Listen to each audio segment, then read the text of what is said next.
that time of year where I give you guys my top 10 favourite movies of 2017. And just like it's been with previous years, this list is not my top 10 list of, you know, the perfect technically made movies of 2017. It's not my top 10 list of the best made movies of 2017. It's my personal list of favourite movies that I just really enjoyed, that I could keep going back to, the movies that might have meant something to me in a sort of special way, or something maybe I've seen something in movies that I could really connect to that others didn't. This is my list. This is my personal list of favourite movies of 2017. There might be one or two in this list, like in previous years, that may raise eyebrows, but I'm looking forward. I'm quite curious. I'm interested to see what people's reactions might be to those certain films. So first of all, I just want to give you a list of the films that were considered to be my top 10 favourites of 2017, but just didn't quite make it. And they are Thor Ragnarok, Get Out, Ghost in the Shell, Guardians of the Galaxy 2, which was a blast, Baby Driver, It, which really was very, very close, actually. At one point, it was actually my top 10, but just missed out to another movie, which you are about to find out which movie that is. And Happy Death Day. Happy Death Day being quite a pleasant surprise, actually. I really, really enjoyed that. And I just want to let you guys know there are also films, a lot of films, that I just didn't get around to catching this year. And so some of you might think or wonder, oh, how come that didn't make your list? Or how come that movie didn't make a list? The chances are I probably just didn't see it. There are movies like When a Monster Calls. I really wanted to check that out before doing this list, but just haven't got the chance or didn't get the time to. So it's very likely that this list would probably have been slightly different if I'd seen a lot more movies that I really wanted to catch or just wanted to check out. But these are the movies. Every movie that's in my list by you, same goes for my top 10 worst movies coming up. They're all films that I've seen and I've done reviews for. So I will leave the links below in the description for those reviews. And so, let's begin. John Wick 2. Yeah, I was torn between John Wick 2 and It. It was so much fun. It was just very satisfying, very violent, very well crafted, and it was just, you know, I just really enjoyed myself. You know, beautifully shot action scenes, you know, beautifully choreographed. I loved it. And in at number 9 is the film that I feel is going to raise eyebrows, but I don't care, and that is Valerian and the City of a Thousand Planets.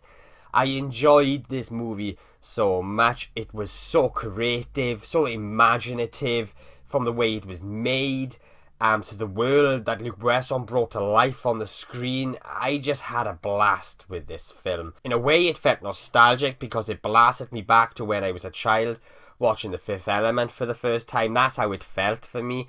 And yeah, it was just very creative, very imaginative. And even though it had a familiar story, a story that we'd seen before, for me it still managed to feel fresh.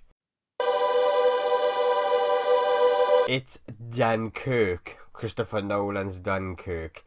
An absolute beautiful movie. Absolutely beautiful. For me, it's one of my favourite war movies. War films. It's almost like a documentary, actually, in fact, when you're watching it. Hardly any dialogue, but I think that really helped and worked for this film and helped make it feel more real and just really helped immerse you more into the experience and what was going on. It was a very suspenseful experience, and it was all done through cinematography and the stunning soundtrack by Hans Zimmer. I absolutely loved the score in this movie, and it all helped add that suspense, and the cinematography was just beautiful. It was stunning. An absolute masterpiece for me, Dunkirk. Very beautiful, very immersive, emotional.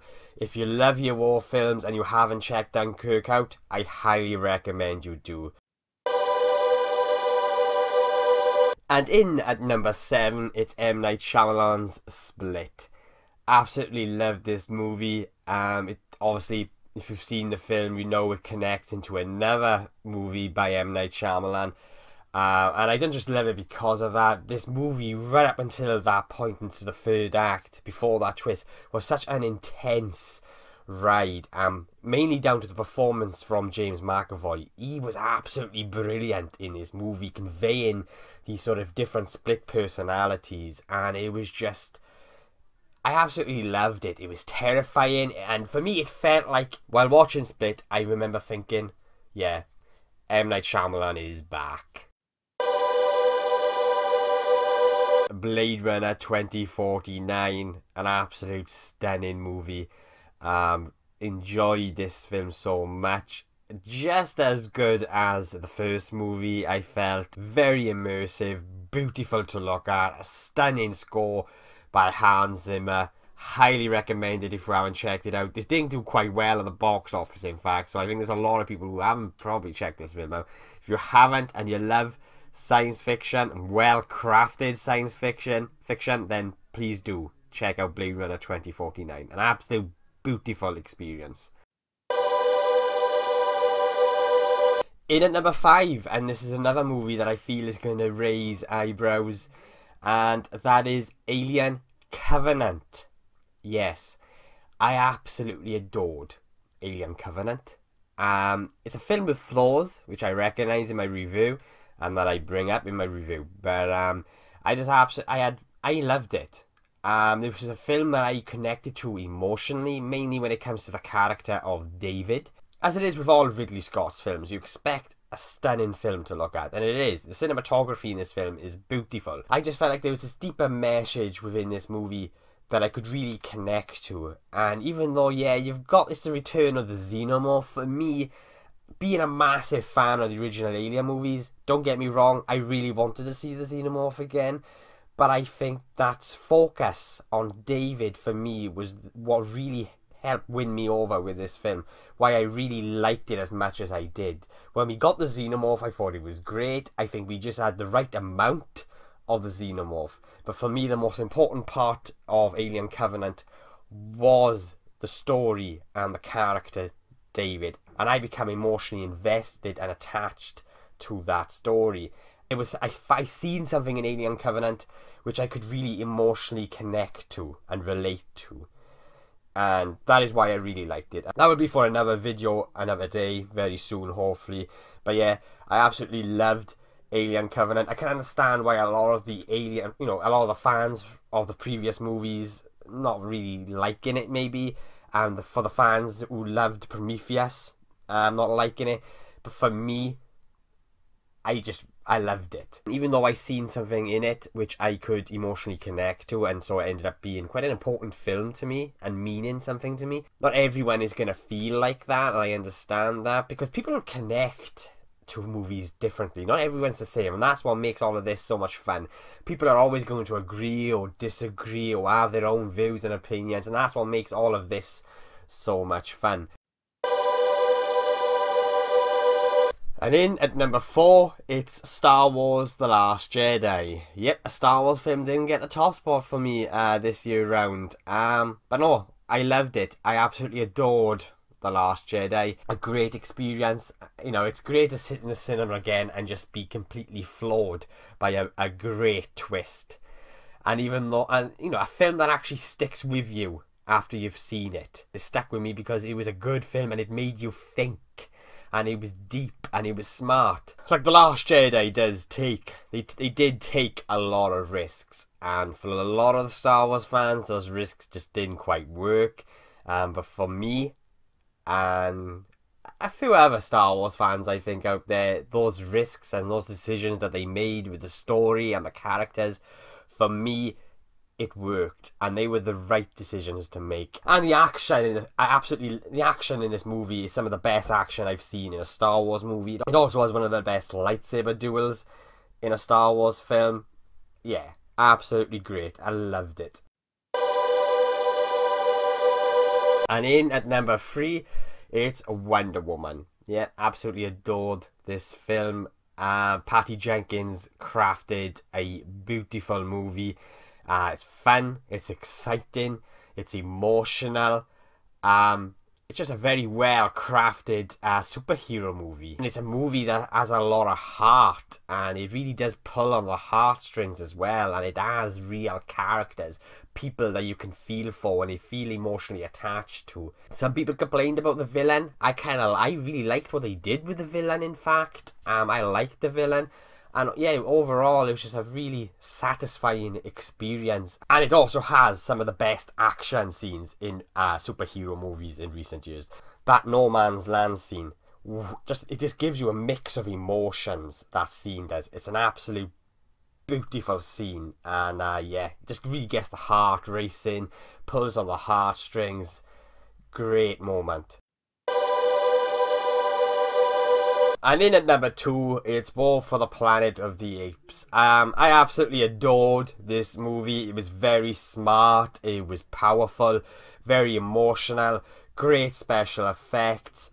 There was everything about this film I loved. I loved the soundtrack. The soundtrack was beautiful. And yeah, you know, it's got war in the title, so people might have gone in expecting, you know, full-scale, large, epic battles. But no. There was a lot more to this film than just war, you know, as in battles and all of that. It was a hell of a lot more. It was a hell of a lot deeper, a hell of a lot smarter, and a hell of a lot more complex. I loved War for the Planet of the Apes so much. Like I said, it was an emotional ride. It really did pull on the heartstrings. It made me cry. And Andy Serkis as Caesar, that man deserves an award. His performance was amazing. Absolutely loved it.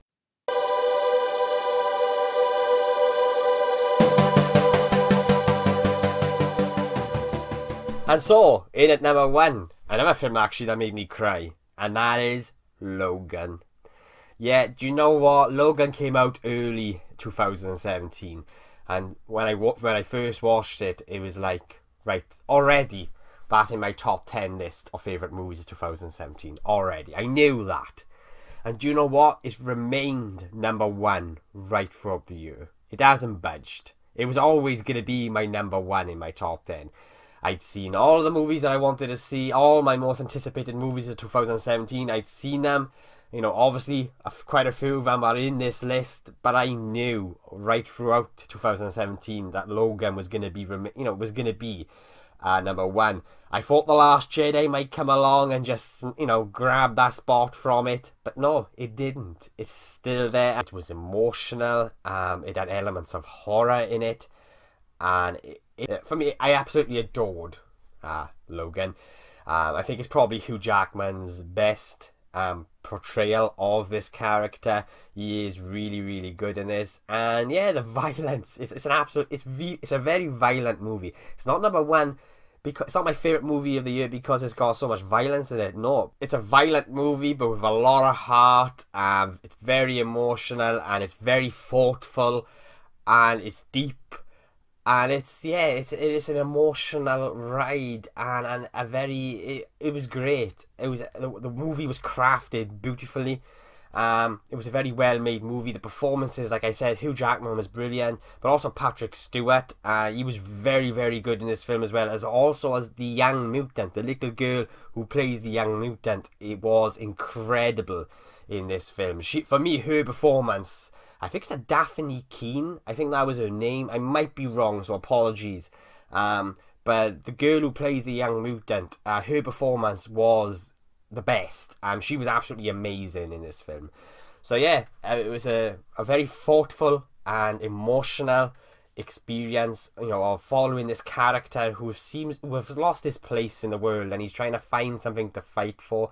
And Hugh Jackman conveys this character very well, and it is his best portrayal, I feel, as this character, Wolverine. I absolutely adored Logan. So yeah, I got a tendency to babble on. I have done reviews for these movies, so I've tried not to actually review them again while giving you guys this list, but I can't help but talk about all of them, really. And when it comes to that top spot, actually, War for the Planet of the Apes is very, very close. It was very tight between War for the Planet of the Apes and Logan.